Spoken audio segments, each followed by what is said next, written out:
that sounds like the World War III. Well, wait a minute. The missiles are the beginning of World War III. So this is all in the same time. There's shit happening over there in the river. Remember that pipe? Yeah. That pipe busted? Oh, so that means that everything is getting prepared right now, but it's going to seem like one big action. Go ahead. Revelation 16 and 13. And I saw three unclean spirits like frogs come out of the mouth of the dragon, and out of the mouth of the beast, and out of the mouth of the false prophet. More lies, man. You see all these plagues, right? All these things. All these things. Like there's a lot of people in power in different places. Like fake churches, the Vatican, and then military powers, and then the banking powers.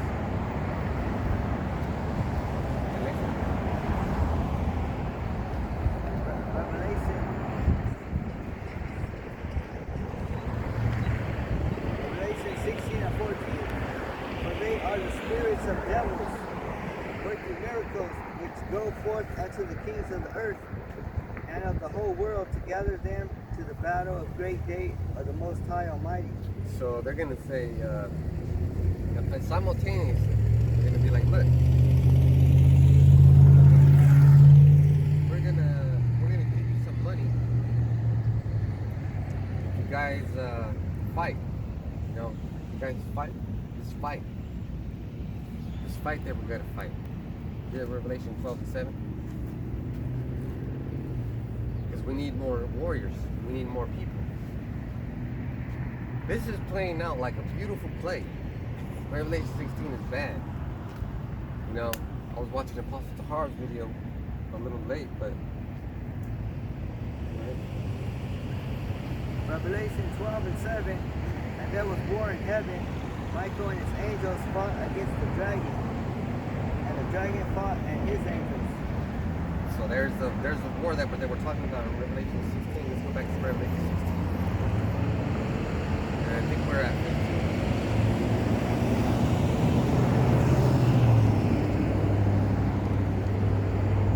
Revelation 16 and 15. Behold, I come as a thief. Blessed is he that watcheth and keepeth his garments, lest he walk naked and they see his shame. So this Revelation 16 is like all over the place. Like it's in the future, it's about the past, it's about now.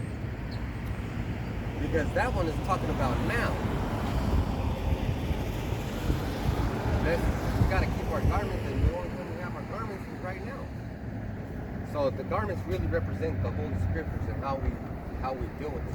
Because it's not just the Scriptures, it's how you live the Scriptures. Those will be your garments. Next one. How many more are left in 16? 4. All right, let's try to read. Revelation 16 and 16. And he gathered them together into a place called in the Hebrew tongue Armageddon. So that's the battle of Megiddo, right? That's where the Revelation 12 and 7 is going to pop off. And it's going to be in the heavens, and it's going to be on the ground, and it's going to be underground, and it's going to be in the sea. Simultaneously, people are going to be dropping dead, like getting fucked up real bad. The next one. And the seventh angel poured out his vial into the air, and there came a great voice out of the temple of heaven from the throne, saying, It is done. It is done. That's it. It's a wrap. Now the elect can come back and give out their lives. The next one. And their voices and thunders and lightning, and there was great earthquake, such was not since men were upon the earth. So mighty an earthquake and so great. So, because when Yahushua died, there was an earthquake. It's a great earthquake. The next one. And the great city was divided into three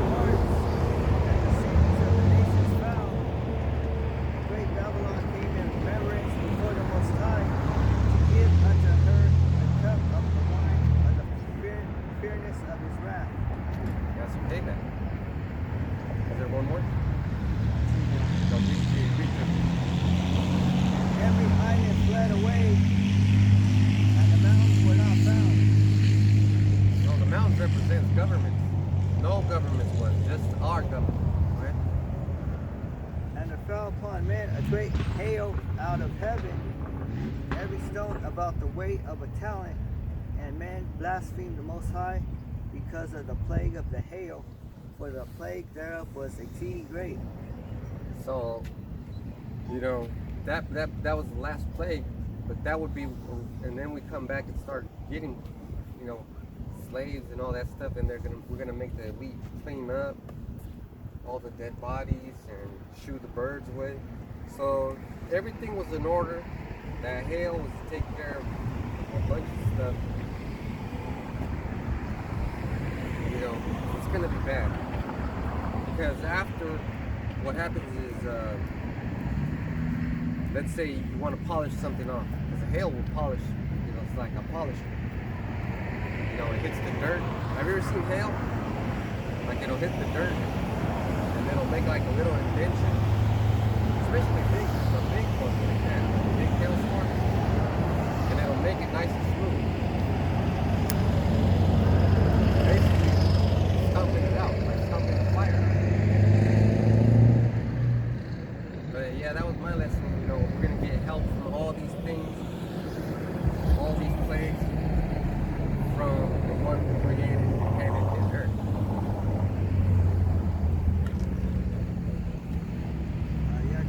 So with that, I want to talk about altars.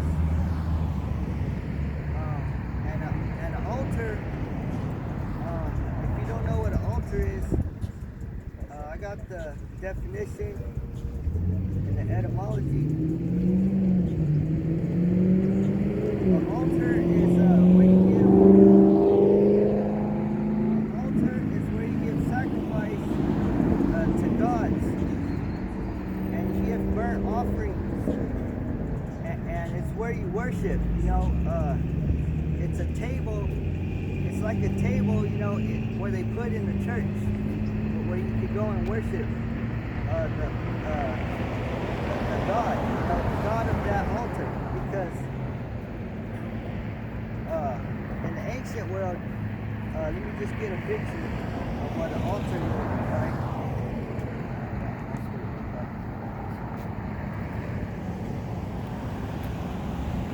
You can see this is what an altar looks like. It was in the ancient world, and they used to burn animals, and you could burn incense on the altar, and that's where you ask for forgiveness.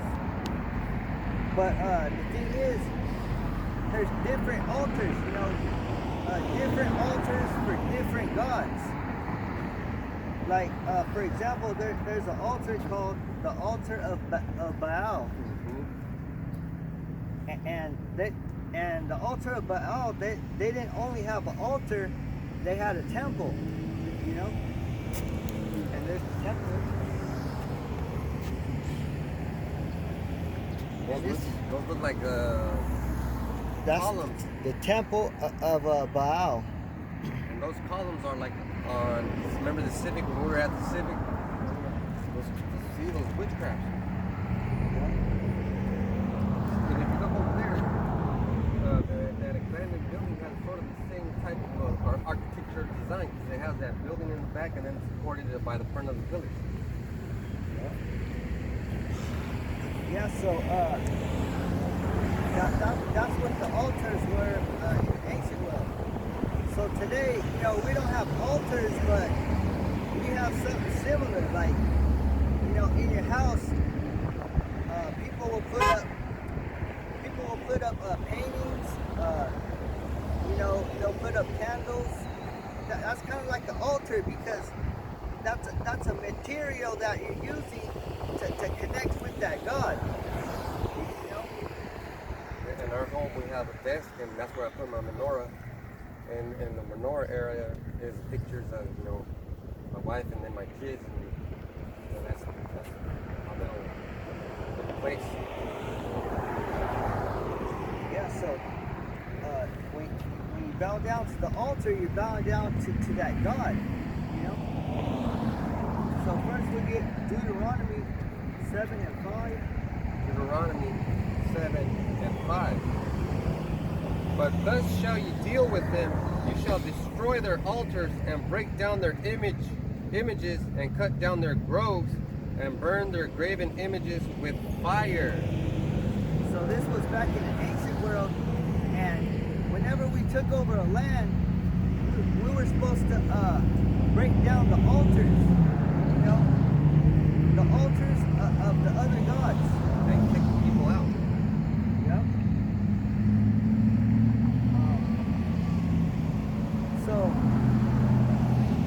So today, you know, when you come into the truth, you're supposed to take down your altars. You know, you're supposed to take out your pictures of Jesus. You know, you're supposed to take out your candles with the pictures of the angels. Yeah, that's right. You know, that's like the altar. And even necklaces with crosses on it. Oh, yeah. You know. Today I was at someone's home doing some work. These motherfuckers have crosses, giant crosses. Fucking Virgin Mary's, giant Virgin Mary's. And like you said, altars. They had a little area where it was just there and it was all decorated, lighted up and shit. Like, man. That's what I'm saying. Read it again. But thus shall ye deal with them. Ye shall destroy their altars and break down their images and cut down their groves and burn their graven images with fire. So you're supposed to take down the pictures, and you're not supposed to just throw it in the garbage. Burn You it. have to burn it, you know? Because, for example, there's this movie, it's called Ouija Board, you know? And she was possessed by it, you know? And at the end, she got freed, but she just threw the Ouija board in the garbage, you know? And then the next person who moved in that house, they got the Ouija board, you know? Man. Because she didn't burn it, and now that spirit lives on. You know? Right. Like when we ever watch a scary movie like Freddy Krueger, what happens to him? He has to get what? Burned. Chucky, he got burned. Even Michael Myers got burned. It, the clown from It, he got burned too. Probably, I don't remember Jason, you know? Man. So they either drown or get burned. You can't just, you know, with a sledgehammer break down the images, Yeah. you know? Because when I was coming into the truth and I was doing my little change, I used to have an American flag hanging on my door. I took that shit down and I burned it. It burned red. So hey, And that's kind of like a cleaning too, you know? It's like you're cleaning your spirit. yep. Because those materials, they possess spirits. Yeah. Image has power, right? Like their God said, we have to destroy their altars, break down their images, and cut down their groves, and burn their graven images with fire. Yeah. So what does that mean? That means that if when we come back, we're gonna have to burn all these churches, all these buildings. They're all gonna be burned anyways with those missiles. But anything that's standing up like that, we're gonna have to go around the planet and clean it.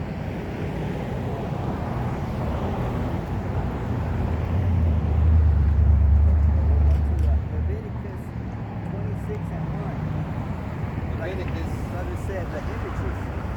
Leviticus 26 and 1. Oh, and before I get it, remember Bruce Lee in that movie, destroy images, like destroy the image and you'll destroy your enemy. Right? Leviticus 26 and 1. You shall make you no idols nor graven image, neither rear you up a standing image, neither shall you set up any image of stone in your land to bow down unto it, for I am the Lord your power. So it said you shouldn't even put up a standing image. That's a statue.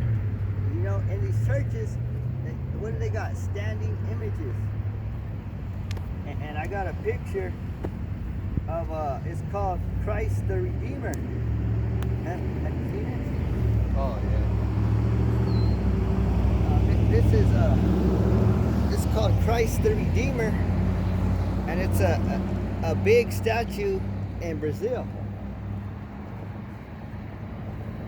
And you can clearly see he's standing, you know.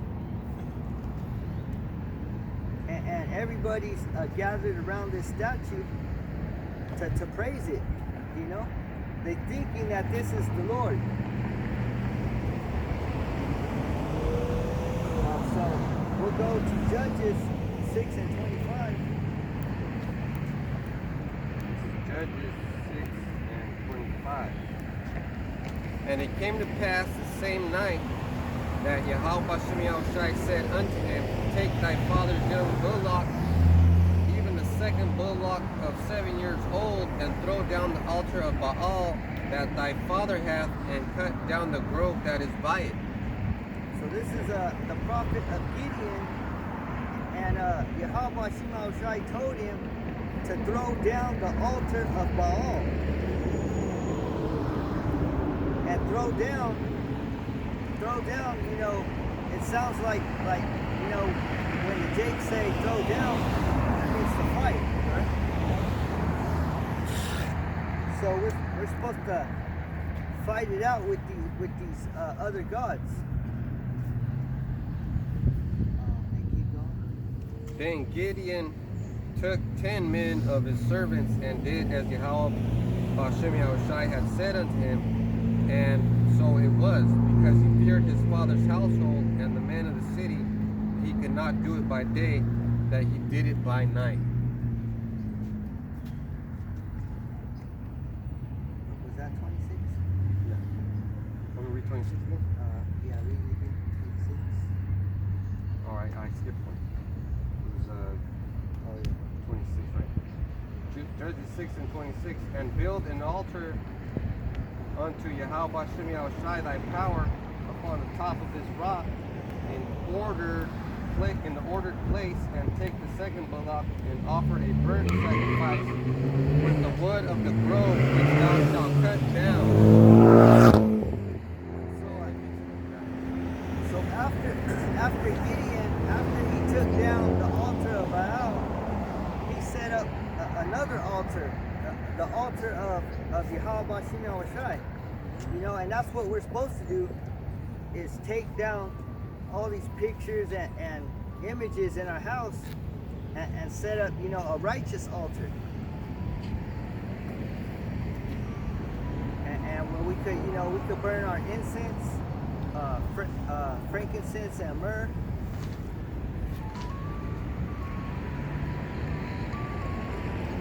And we could, you know, say our prayers. The burnt offering is when you burn the whole animal. It basically turns into charcoal. The Lord loves that smell. And we do all these things to make our Lord happy. So go to verse 29. And they said one to another, Who hath done this thing? And when they inquired and asked, they said, Gideon, son of Joash, hath done this thing.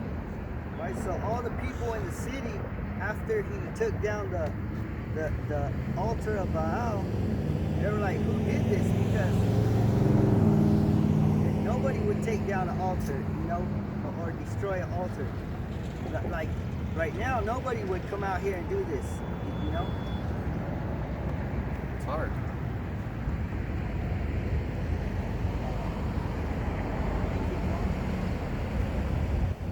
Judges 6 and 28. And when the man of the city arose, 30.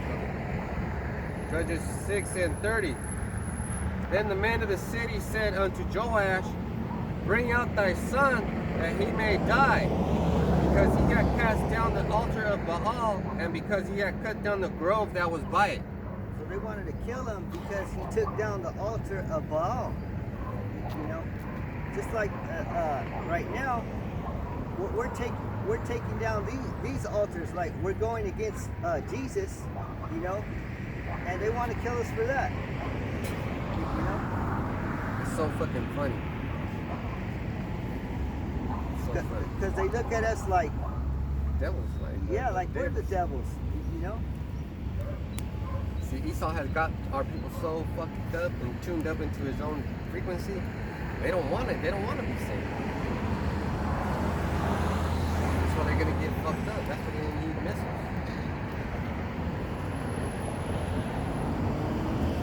This will be the last one. 31. Yeah.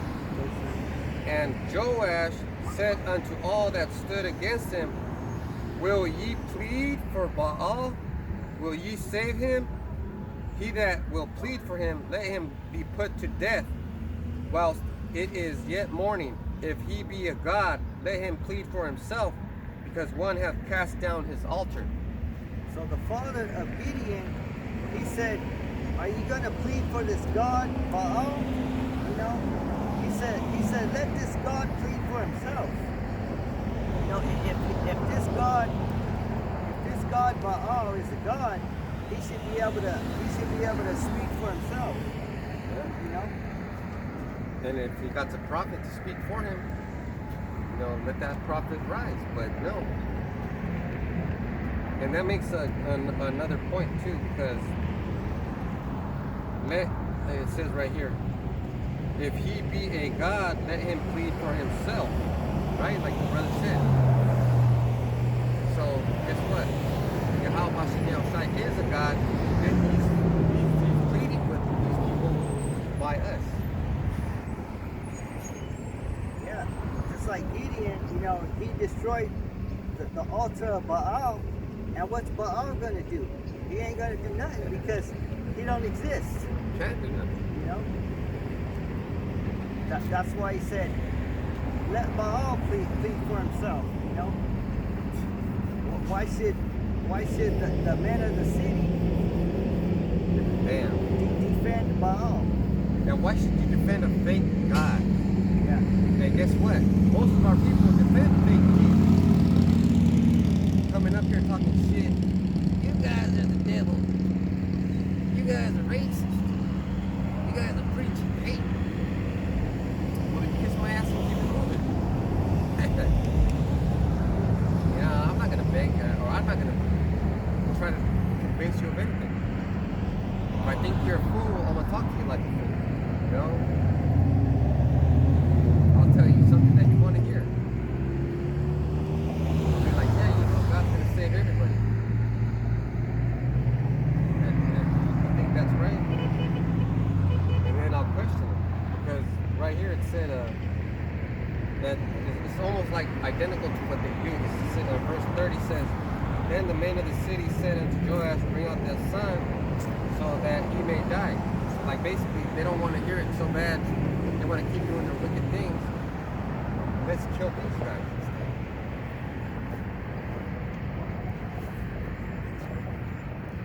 That's messed up. Just read 32. That's it. All right. Judges 6 and 32. Therefore, on that day he called them Jerubbaal, saying, Let Baal plead against him, because he had thrown down his altar. Yeah, so Gideon, they actually called him Jerubbaal because he was contending against Baal. It says, let Baal contend. Name given to Gideon by his father when he destroyed the altar of Baal. So Gideon, he's a contender. Just like us, we're contenders for the truth. Right? You know, going against Jesus and the Muslims and all the false religions. Everybody. Basically. So that's what we're supposed to do is take down all these images. You know. So with that, we hope it's edifying. We want to give all praise and glory to Yahweh. Double honors to the elders and apostles of Great Millstone Camp for teaching us the truth of the Bible, and peace and blessings to the hopeful elect scattered around the world. So